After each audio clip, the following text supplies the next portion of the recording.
वाले चर्चे से लेकर बहुत सारे मुद्दे आज एक के बाद एक आ रहे थे, लेकिन बड़ी खबर इस वक्त की शहजाद यही है कि द्रौपदी मुर्मू जीत के बेहद करीब हैं। लेकिन जो सवाल मैंने पूछा था, यह ऐतिहासिक दिन है, इससे कोई इनकार नहीं कर सकता। प्रथम आदिवासी महिला राष्ट्रपति देश को मिल रही हैं, लेकिन कहा जा रहा है कि ओडिशा, छत्तीसगढ़, झारखंड, तमाम जो ऐसे राज्य हैं उन सब पर आदिवासी वोट पर आपकी नजर है और इसलिए आपने उनको चुना है। देखिए अंजना जी, जिस क्षण में हम लोग हैं, जिसकी गवाही हम दे रहे हैं, मुझे लगता है इस ऐतिहासिक क्षण को अगर हम इस प्रकार से वोट बैंक की राजनीति से देखेंगे, ये पहली बार है कि रिक्लेमेशन ऑफ रिपब्लिक हुआ है।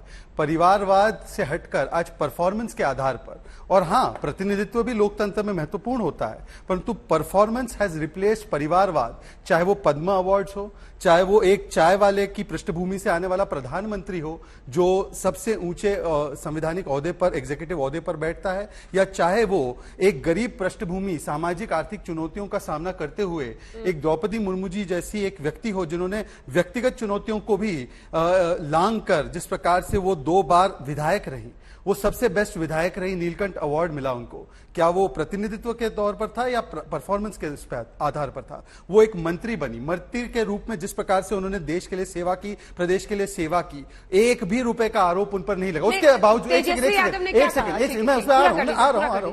मुझे कम से कम जिस समाज से मैं भी आता हूं, मेरे लिए भी ये बहुत ही गर्व का विषय है कि आज हमारे बीच में एक सिंगल मदर आज बनी है। मेरी माँ भी एक सिंगल मदर है, इसलिए मेरे लिए ज्यादा ऐतिहासिक पल है। तो मुझे अपनी भावनाओं को व्यक्त करने दीजिए। देखिए, मैं सिर्फ इतना कह रहा हूं कि जिस प्रकार से आज एडमिनिस्ट्रेटिवली भी उन्होंने सेवाएं दी, राजभवन और राज्य सरकार को संचालित करते हुए झारखंड की पहली महिला गवर्नर बनी और लंबे दौर तक गवर्नर रही, तो मुझे लगता है कि यह भी परफॉर्मेंस का आधार है। पर दूसरी बात मैं आपसे ये जरूर कहूंगा कि देखिए, आज ये जो पल है, ये सामाजिक न्याय और हमारे सामाजिक परिवर्तन को एक प्रकार से जो ऐतिहासिक हम लोग इसको प्रतिष्ठित कर रहे हैं, उसको भी सदा सदा के लिए गौरवशाली रखेगा इस पल को। तो मुझे लगता है कि इस पृष्ठभूमि में देखना चाहिए। हाँ, कुछ लोगों ने आज देखिए 2 विंडो अगर आप तेजस्वी यादव ने क्या कहा था, उन्होंने कहा था कि हम लगातार यशवंत सिन्हा जी को सुन रहे हैं, वो बोल रहे हैं, लेकिन हमें मूर्ति नहीं चाहिए, हमें एक राष्ट्रपति चाहिए। देखिए अंजना जी, अगर मैं आपका शो का प्रोड्यूसर होता तो मैं 2 विंडो ये नहीं काटता जो दिखा रहे हैं, मैं 2 विंडो काटता कि एक तरफ लोकतंत्र का उत्सव और दूसरी तरफ परिवारवादियों का मातम। और परिवारवादियों का मातम तो कई कारणों से हो रहा है। आज जो लोगों ने सदैव हमेशा से आंबेडकर जी की विचारधारा को मानने से इनकार किया, आंबेडकर जी को 2 बार हराया इन्होंने चुनाव में, इन्होंने आंबेडकर जी को भारत रत्न से वंचित रखा। आज तेजस्वी यादव, मैं ज्यादा नहीं बोलना चाहता, वो अपनी स्पीच तो देखे बिना नहीं बोल सकते हैं, और बोलते भी हैं तो किस प्रकार से बोलते हैं। वो आदिवासी समाज का अपमान करते हैं ये कहकर कि एक आदिवासी समाज की महिला अगर उस पद पर बैठेंगी तो वो मूर्ति बन जाएंगी। और कांग्रेस ने भी कौन सी कमी छोड़ी, ये भी तो परिवारवाद को ही तो ये एक प्रकार से अलंकृत करते हैं। इनके अजय कुमार ने कहा कि ये जो है ईवल विचारधारा वाली है, जेएमएम इनके साथी है, उन्होंने इस पर आपत्ति दर्ज की।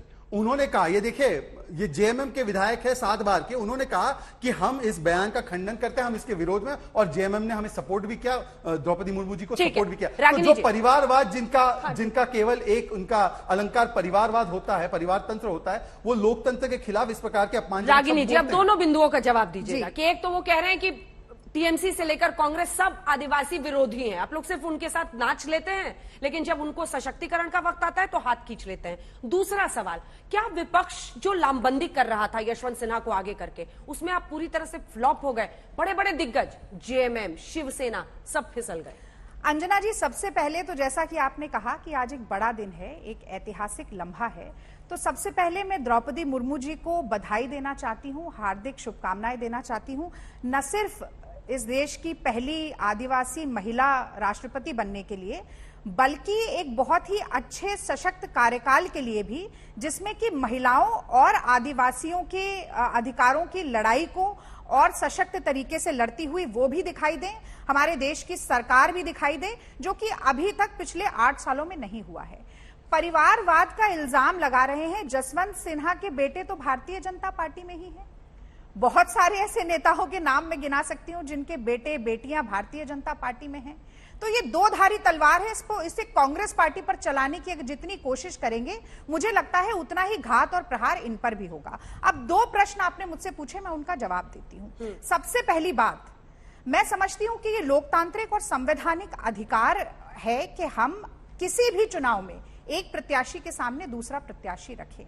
ऐसे ऐतिहासिक पल तब भी आए जब के आर नारायणन पहले दलित उपराष्ट्रपति और राष्ट्रपति बने, वो कांग्रेस पार्टी के समर्थन से और तमाम दलों के समर्थन से बने। ऐसा ही ऐतिहासिक पल तब भी आया जब प्रतिभा पाटिल पहली महिला राष्ट्रपति बनी इस देश की। लेकिन इसको केवल एक नकारात्मक दृष्टि से देखकर विपक्ष के ऊपर प्रहार करना मैं समझती हूं बिल्कुल गलत है, और उसके कुछ कारण है, मैं आपको बताती हूं। आप कह रहे हैं कि लामबंदी हो गई और बहुत सारे दलों ने इधर उधर वोट किया। मैं कुछ उदाहरण दे देती हूं आपको।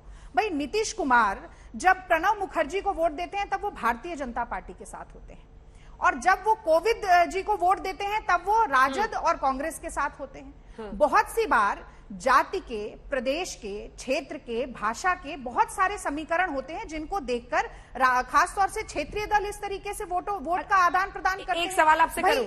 हाँ, पूछिए। ये वाला अगर आपने डिकोड कर दिया तो हमारी जनता भी आपके लिए ताली बजा देगी।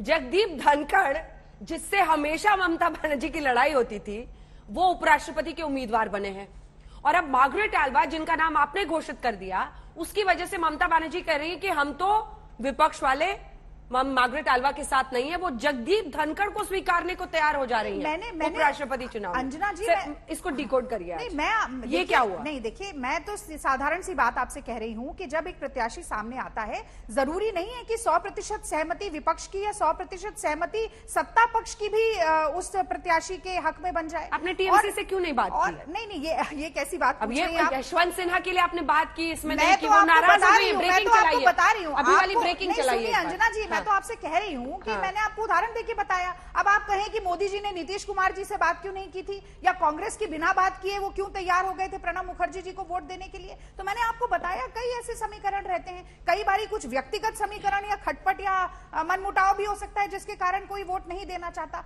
लेकिन अगर हम इसको ये कहें कि ये एक चुनाव की लामबंदी, आप इसको बहुत बड़े व्यापक दृष्टिकोण में देखते हुए अब उसे देश के चुनाव के साथ भी जोड़ देंगी और कहेंगी कि भाई क्षेत्रीय दलों में तो आपस में खटपट हो रही है, ऐसी बात नहीं है। हर चुनाव के समीकरण अलग होते हैं, हर चुनाव के सिद्धांत अलग होते हैं। और मैं तो आज कह रही हूं कि आज ऐतिहासिक दिन है। मैं चाहूंगी कि सफदरजंग अस्पताल में जो कि केंद्र शासित अस्पताल है, जहां पर महिलाएं सड़क पर प्रसव पीड़ा से जूझने के बाद बच्चों को जन्म दे रही हैं, एक एक बेड के ऊपर 5-5 महिलाएं बैठी हैं, इस तरीके के का जो एक मैं समझती हूं कि महिलाओं के अधिकारों का हनन हो रहा है, उसकी तरफ भी ध्यान बढ़ेगा।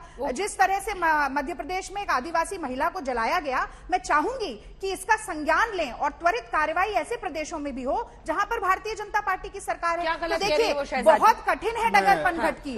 आदिवासियों और दलितों के अधिकारों का हनन जितना मोदी सरकार में हुआ है, अगले कमेंट में मैं आपको वो भी बताऊंगी, उतना कहीं और नहीं हुआ।